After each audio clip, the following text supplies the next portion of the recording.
Judging others is we should pull out that mirror and stare in that mirror. Because when I was at that point thinking all that, and I knew I was going to be doing this examine yourself for days now, I started examining myself.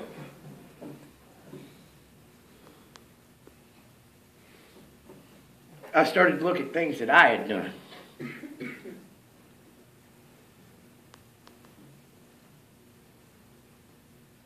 You don't get here overnight. It's a process to get here. You go through some things. And some people know, some people don't.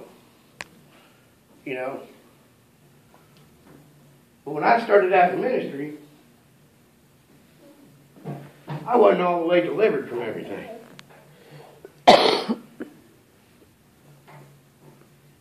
God slowly started taking it away a little piece at a time. When I started in ministry, I was trafficking in opiates. I'm not saying when I was up there preaching. When I was working in the back of churches, when I was doing band ministry, I didn't do it out of the band. Let's just make that clear. I kept the two very separate. But I was doing it. Until right before I started preaching revivals, and really get them rolling on the preaching, God said, stop. And when God tells you to stop, you stop. Because you're not going to be able to keep going, doing what you was doing. You know, when He's telling you to stop, that mercy is getting close to an end. You know, there's a time and a season for everything. When He says that time is up, believe you me, that time is up. And you need to get on board. Amen. You know, and He told me that time was up. You know, that meant a lot of money gone and everything else. And I'm like, Lord, I don't know how you expect me to even do anything without this, but okay, I'm going to follow you. You know, it don't end there, though, you know. There was still some other things in my life that weren't really right. You know, but I felt, well, God ain't convicted me on it yet, and, you know, this is my way to be in with my wife, and have some time with my wife. Otherwise, I really didn't have it. And it was doing methamphetamine with her. On occasion. But even that occasion was too much. You know? And eventually God said, stop. So I had to stop. But in the process, you know, you say a lot of things you might not even intend to do, but they damage it. You know, there's power of life and death in our tongue. And we have to watch what we say as much as what we do. There's a piece of scripture that says, it's not what one puts in oneself that defiles oneself, but what comes out of oneself that defiles oneself. You know, it wasn't so much the methamphetamine, but what come out of me when it went in me. The person that made me. And that person was not aligned with God's Word. I don't even care if it was every night, you know, because it wasn't habitual use, it was occasional use, but it still wasn't okay. Because during that time, I was not aligned with God's Word.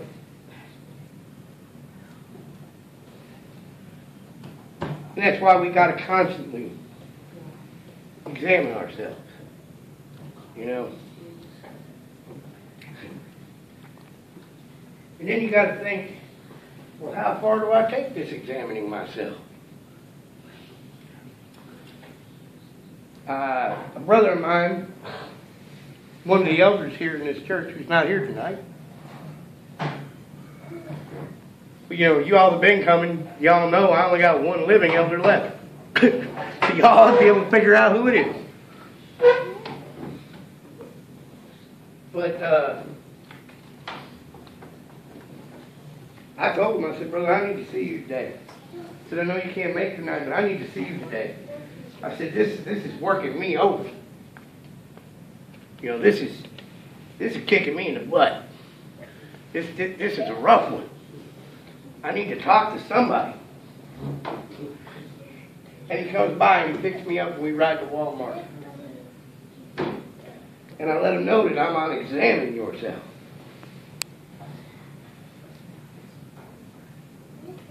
And I let him know about that other brother dying. And he knew him too and knew what he did. And, you know. And it kind of hit him a little bit. And he starts to tell me a story about when he's a teenager. And him and a buddy, or a couple buddies, I'm not exactly sure on that detail, it was either a buddy or a couple buddies. They were out drinking, walking.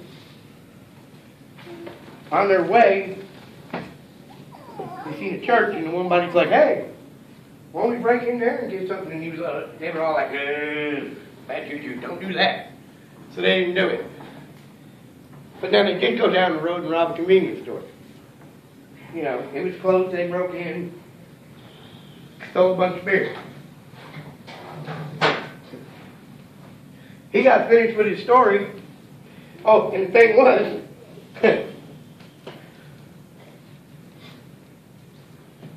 he ended up talking about the convenience store owner talking to an aunt. Then he was arrested for committing this crime because he'd lost his Zippo at the crime scene. Well, the thing was, somebody did get arrested, and they had the same name he had. So apparently, they got the wrong guy. And when he got done, well, really, you don't know what you just did to me. I said the Holy Spirit's now convicting me over something I did as a teenager. Because the story is so similar. Me and a few buddies out drinking knew of a convenience store that had burned out. You know, it didn't burn down, it just burned out on the inside. You know, coolers don't burn. You know, when you have a fire like that, a lot of stuff don't burn, but there's a little hole in the back of the building with a piece of plywood over it where we had a way to enter. We made 3 different trips to this store with a Jeep Cherokee loaded down to where somebody about Chris's size laying on top of it had their nose hitting it without no back seat in it twice. The first one we still had the back seat in it, but you know, you take the back seat out of a Jeep Cherokee, the old, you know, tank looking models, that's a lot of room, brother. You know, we had took a lot. And I didn't smoke at the time. And only one of us did, but he got a bunch of cigarettes. You know? And thing was, me and the other guy, after, you know, a little while after all this had happened, we're at work one day, and this one dude don't show up to work. And then he don't show up the next day. Then he don't show up the next day. Well, wonder what happened to him. Then he shows up the next day, though. He tells us how he went to go rob this convenience store. How he got inside the convenience store. And he just had a little bit. And I know for a fact he had a little bit because we'd already got most of it. You know, he just had a little bit. And he got caught. But see, he got caught in there with that little bit. They didn't charge him with the little bit. He was telling us how he was getting charged with all this stuff that was stolen. And we're looking at each other going, I ain't sending a lot around. I ain't taking it. You know, he got caught. That's his bad. We didn't get caught. And that hit me today. I hadn't thought about that since I was a teenager. You know? I didn't think about the fact that, I mean, I know there's lots of felonies over the years I had committed that I never got caught at back in the day. But I didn't think about the fact that somebody else paid for that crime. I didn't think about the fact that somebody else paid for that crime.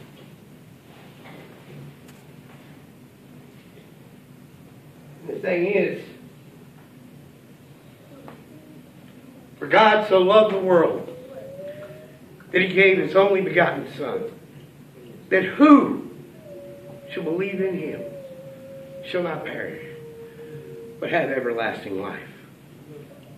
Somebody else paid for all our sins. Every single one of them. It doesn't matter which one it was. It doesn't matter whether it's that one that we've repented of because we remember it, or that one that happened so long ago that we can't even bring it to our mind. There is somebody that paid for that sin.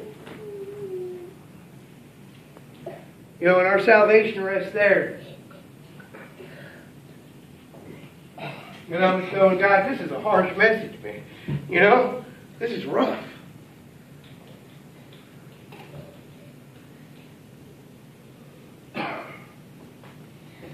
But the thing is, there's hope.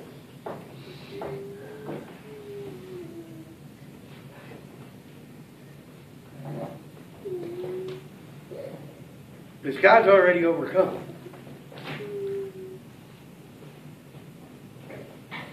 And he loves us a whole lot. And he won't leave us there. You see, we keep getting better. And it's not by us. It's by him working in us.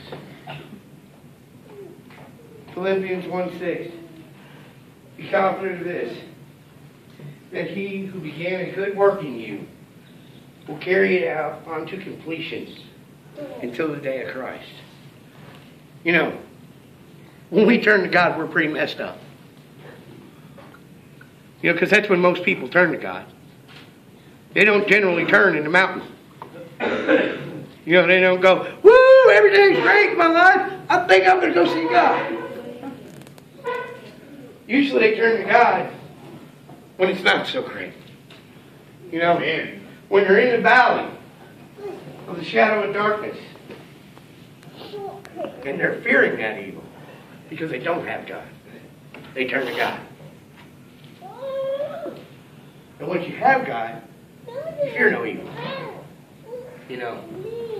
But when you're stuck in that darkness, you're pretty scared. After you get saved, and you got that light, you can walk through that darkness, it doesn't even faze you. You don't even think about it. Because you know God's got you.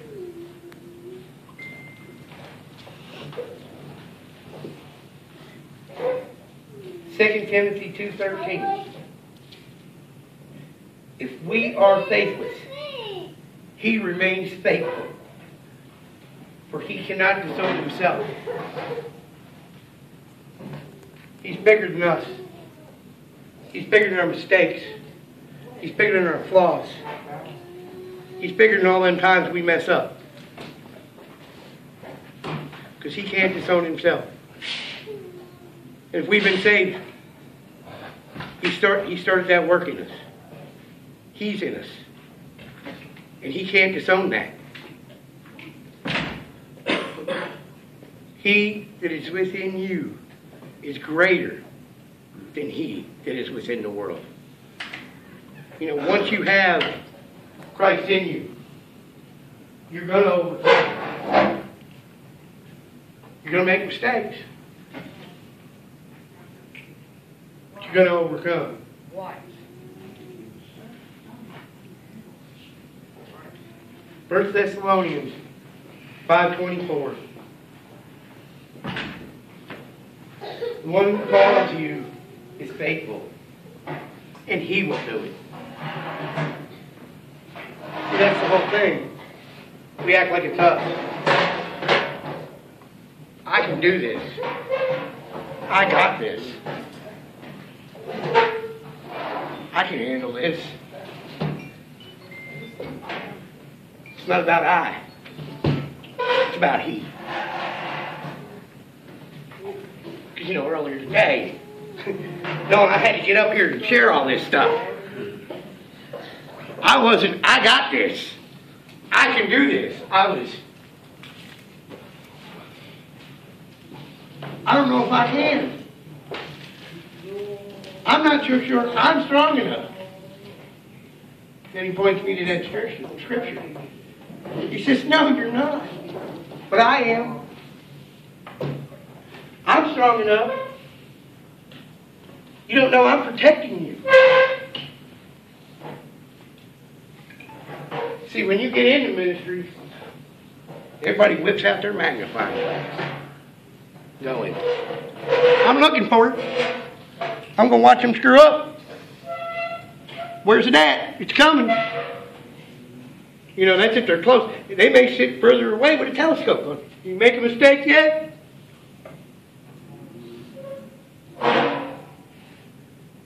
But if we're real, if we allow ourselves to be broken, if we look in that mirror and we see what we've done and we expose ourselves and expose what God's done in us, you know, if we're not too scared to show our scars and to show that we're broken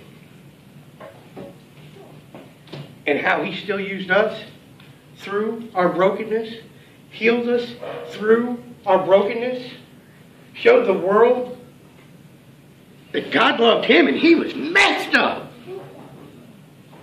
He was way more messed up with me than I was. Look at him now. Look at him now. Look what God's doing with him. They go, you know what, maybe God can do it with me. You know, but we have to expose ourselves. We have to say, I'm flawed. But God is working on that. God is putting me back together. God is using me in spite of me.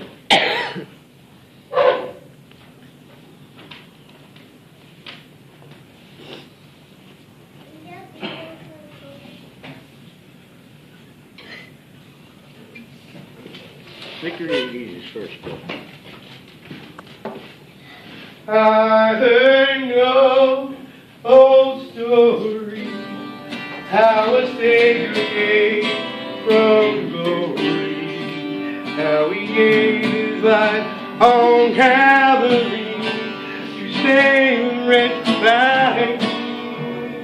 I heard about His broken of His precious blood atonement, and I repented of my sin and won the victory.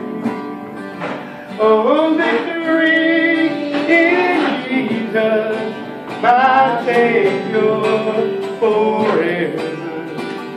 He sought me and He bought me with His redeeming blood.